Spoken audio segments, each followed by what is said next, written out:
Hello my guys, myself mister Deepak. देखिए, कुछ दिनों से और कुछ ऐसे स्टूडेंट हैं जो मुझसे अकाउंटिंग घर पर आकर भी सीखते हैं। कुछ मेरे ऐसे स्टूडेंट हैं जो मेरे से बाय कॉल बाय व्हाट्सअप मेरे इस यूट्यूब चैनल के अकॉर्डिंग, मेरे इस चैनल के अकॉर्डिंग इस अकाउंटेंसी को सीख रहे हैं। मतलब कुछ व्यक्ति कहते हैं कि सर हम कहीं जॉब करते हैं, कहीं भी करते हैं, तो सर ईबी बिल में हमें दिक्कत आती है। ईबी बिल क्या चीज़ है, कैसे है? ईबी बिल बनाने के बाद भी, सारा सब कुछ करने के बाद भी उनकी कहीं ना कहीं प्रॉब्लम आती है और उनके द्वारा भेजे गए माल को रास्ते में पकड़ लिया जाता है। ईबी बिल बनाने के बाद भी कहाँ दिक्कत आती है, मैं आपको आज अपने कंप्यूटर स्क्रीन पर ले जाकर स्टेप बाय स्टेप आपको बताऊंगा और आपको ये भी बताऊंगा कि आप लोग गलती कहाँ करते हो, कहाँ गलती आप लोगों को नहीं करनी है, जहां आप अच्छे से काम कर सको और अच्छा बेटर परफॉर्मेंस दे सको जहां भी आप काम कर रहे हो। देखिए, मेरा ये चैनल है दीपक अकाउंटिंग वर्क। इसमें जो मेरा यूट्यूब क्या कहते हैं, ये मेरा जो व्हाट्सअप नंबर है, आपको अगर कुछ भी चीज़ पूछना है तो उस व्हाट्सअप नंबर पर हेलो हाय कर अपनी प्रॉब्लम को उसमें लिख कर मेरे को सेंड कर दीजिए। मैं आज नहीं, कल नहीं, परसों आपको आपकी प्रॉब्लम का सॉल्यूशन 101% दूंगा। मेरी केवल एक ही इच्छा है, मैं एक ही चीज़ चाहता हूं कि हर राज्य में, हर क्षेत्र में हर स्टूडेंट बढ़िया से बढ़िया अकाउंटेंसी का कोर्स कर दीपक अकाउंटिंग वर्क के चैनल को जाने, पहचाने और हमारे इस चैनल के थ्रू आप अच्छी जगह पर नौकरी कर सको और अच्छी से अच्छी सैलरी भी आप रिसीव करते हो। अब चलता हूं मैं आपको कंप्यूटर स्क्रीन पर, जहां मैं आपको लेकर बताता हूं। चलिए, मैं अपने कंप्यूटर को ओपन कर लेता हूं। यहां मैं डाल देता हूं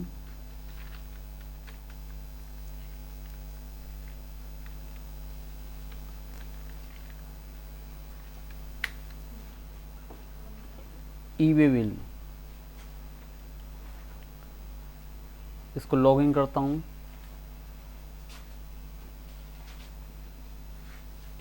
यहाँ पर अपने ईबे बिल का यूज़र आईडी डालता हूँ।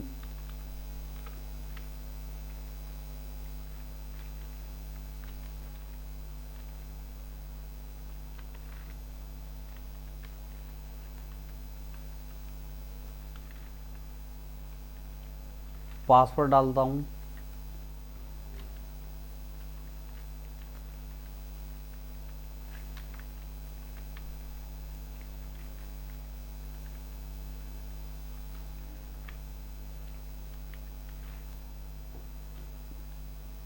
इसको ओपन कर लेता हूँ। ये मेरा ईबे बिल का पोर्टल है, वो ओपन हो चुका है। अब देखिए, मुझे करना क्या है, ईबे बिल हमें ध्यानपूर्वक बनाना है कि जिससे हमारी गाड़ी रास्ते में ना पकड़ी जाए। ये फर्स्ट ऑप्शन पे ईबे बिल, इस पर क्लिक करता हूँ।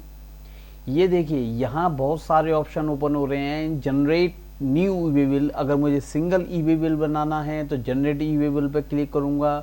जनरेट बल्क, मतलब एक के साथ कई ईबे बिल अगर मुझे बनाने हैं तो बल्क में मैं इस पर क्लिक करूँगा। मैं सिंगल बनाना है तो मैं generate eBay bill pay click करता हूँ। अब देखिए, लोगों से गलती होती कहाँ है, या मैं क्या कर रहा हूँ, अपना माल को बेच रहा हूँ तो आउटवर्ड सप्लाई पे मैंने क्लिक कर रखा है। सप्लाई है ये मेरी, और यहाँ आता हूँ। देखिए, टैक्स इनवॉइस है। यहाँ मुझे क्या करना है, या मुझे डॉक्यूमेंट नंबर देना है, या मैं एग्जांपल के लिए कोई भी डॉक्यूमेंट लिख लेता हूँ। मैंने 125 ले लिया है। या मेरा डॉक्यूमेंट डेट डालनी है, या मेरा डॉक्यूमेंट डेट डाल देनी है। अब मैं जिसके लिए ईबी बिल बना रहा हूँ वह मेरी पार्टी कौन है, रेगुलर। जाहिर बात है कि मैं जिसका भी ईबी बिल बनाऊँगा वो रेगुलर पार्टी होगी। अगर रेगुलर नहीं है तो कंपोजिशन भी हो सकती है। यहाँ मेरा देखिए, मेरी खुद की फर्म का इंफॉर्मेशन इसमें ओपन हो रहा है। मेरी फर्म का नाम आ रहा है, मेरा जीएसटी नंबर आ रहा है, और मेरा देखिए स्टेट आ रहा है, या मेरा एड्रेस आ रहा है, या मेरा पिन कोड नंबर आ रहा है। यहाँ मैं आता हूँ। यहाँ देखिए बिल टू, मतलब मैं जिसका नाम का बिल बनाया है उसके नाम का यहाँ पर नाम डालना है, जीएसटी नंबर डालना है। यहाँ एक चीज़ का आप ऑप्शन पे ध्यान देना, ये जो रेड ऑप्शन है ये आपको ज़रूर फाइल्ड करने हैं, ये मैंडेटरी होते हैं। विदाउट रेड ऑप्शंस को हम छोड़ भी सकते हैं, कोई बात नहीं, मगर ईबे बिल बनाते समय हमें पूरा फॉर्म फिल करना है। यहाँ देखिए, मैं जीएसटी नंबर डालता हूँ। या जीएसटी नंबर मैं अपना ही ले लेता हूँ।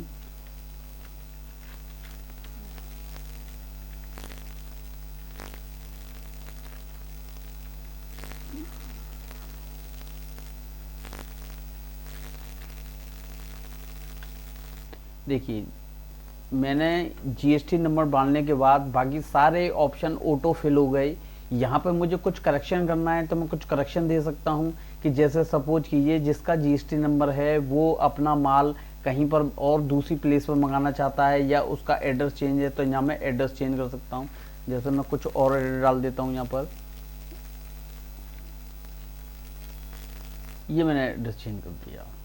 इतना आपको क्लियर। अब आगे चलते हैं।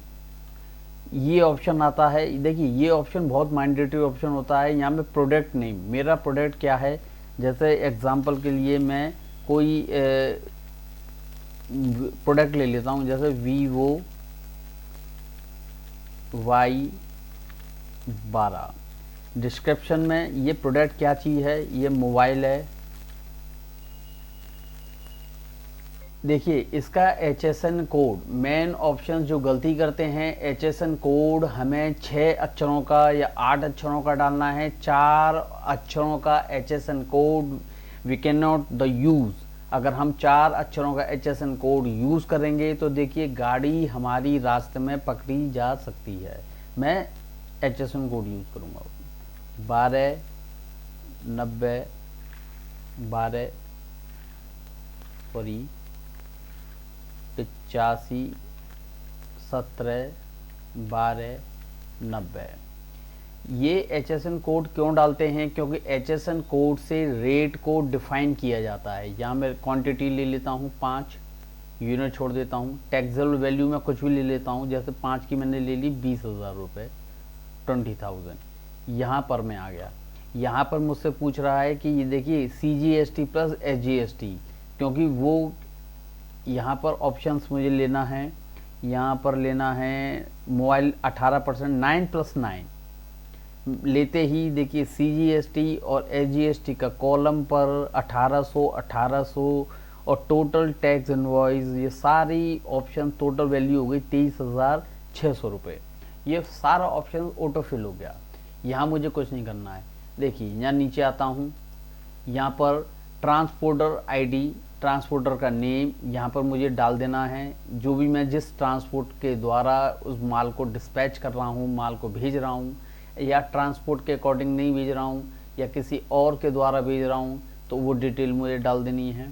यहाँ पर व्हीकल नंबर, जैसे मैं रोड के द्वारा भेज रहा हूँ, रेल द्वारा भेज रहा हूँ, मतलब एरोप्लेन से भेज रहा हूँ, किस तरीके से शिपिंग कर रहा हूँ, उसका मुझे मूड यहाँ पर सिलेक्शन करना है। नंबर 1 यहाँ पर मुझे व्हीकल नंबर डालना है। देखिए ये जो आता है ये ऑप्शन बहुत मेन है।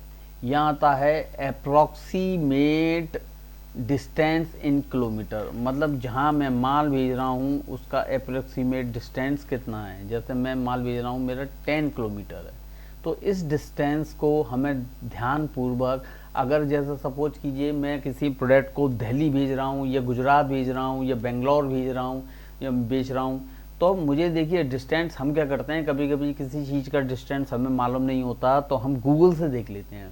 तो वो देखिए गूगल से देखा हुआ डिस्टेंस सही तो होता है मगर 100% एक्यूरेसी नहीं होती। हमें डिस्टेंस, जैसे सपोज कीजिए बेंगलोर मैंने देखा, गूगल ने दिखाया 1850 किलोमीटर, तो 1850 को मुझे 1880 कर देना है, 1870 कर देना, 10-5 किलोमीटर मुझे बढ़ाकर ही रखना है, क्योंकि जो गूगल का रोड का जो मैप आता है और एक्चुअल जो डिस्टेंस होती है उसमें थोड़ा बहुत 19-20 का फ़र्क आ जाता है। ठीक है, यहाँ पर व्हीकल नेम डाल सकते हैं, ट्रांसपोर्टर नेम डाल सकते हैं, और यहाँ पर ट्रांसपोर्टर की डॉक्यूमेंट नंबर और डेट, ये दोनों चीज़ें हमें मेंशन करनी है। यहाँ पर मैं सबमिट कर दूँगा। सबमिट करने के बाद मेरा ई-वे बिल जनरेट हो जाएगा। मैं इसको सबमिट नहीं करूँगा क्योंकि ये मैं अपनी खुद की पर्सनल, अपनी फर्म की यूज़र आईडी और पासवर्ड को इस्तेमाल कर रहा हूँ। अगर देखिए मैं इसमें इसको सबमिट कर दूंगा तो ये ई-वे बिल जनरेट मेरे द्वारा हो जाएगा और ये मेरे लिए दिक्कत होगा। अगर एक्चुअल में मेरे पास कोई किसी पार्टी का माल बेचने के लिए आएगा जहां मैं माल बेचना है, तब मैं इसका ई-वे बिल जनरेट करूंगा। ई-वे बिल हमेशा 50,000 रुपए की वैल्यू जब ऊपर हो जाती है जब हम ईवी बिल जनरेट करते हैं। जहाँ तक है आप लोगों को समझ में आ गया होगा। अगर किसी भी व्यक्ति को ये ईवी बिल के जो ऑप्शंस वगैरह समझ में नहीं आए हैं तो वो दीपक अकाउंटिंग वर्क के व्हाट्सअप नंबर पर आप हेलो हाय कर कर अपनी प्रॉब्लम को उसमें लिख कर मेरे से पूछ सकते हो और मैं आपको आपकी सारी प्रॉब्लम को दूर करूंगा। जहाँ तक है मेरा मानना है, मेरा सोचना है कि आपको ये सारी चीज़ आ गई होंगी। इस तरीके से ईवी बिल हम निकालते हैं। ईवी बिल निकालना काफ़ी सरल है, ऐसा नहीं है कि ईवी बिल बहुत ज़्यादा डिफ़िकल्ट होता है। बस ईवी बिल में 2-4-5 चीज़ें होती हैं जो हमें ध्यानपूर्वक चीज़ें देखना होता है। एक हमारा HSN कोड होता है, एक हमारा अप्रॉक्सीमेट डिस्टेंस होता है। तो 2-3 चीज़ें हैं, इन चीज़ों से ही और बस हमारा माल को डिफ़ाइन किया जाता है। हम अपने माल को सेल टैक्स से पकड़ने से बचा सकते हैं। ईवी बिल को बड़े ही केयरफुल तरीके से निकालना है। जहाँ तक मैं सोचता हूँ कि आप लोगों को ये सारी चीज़ आ गई।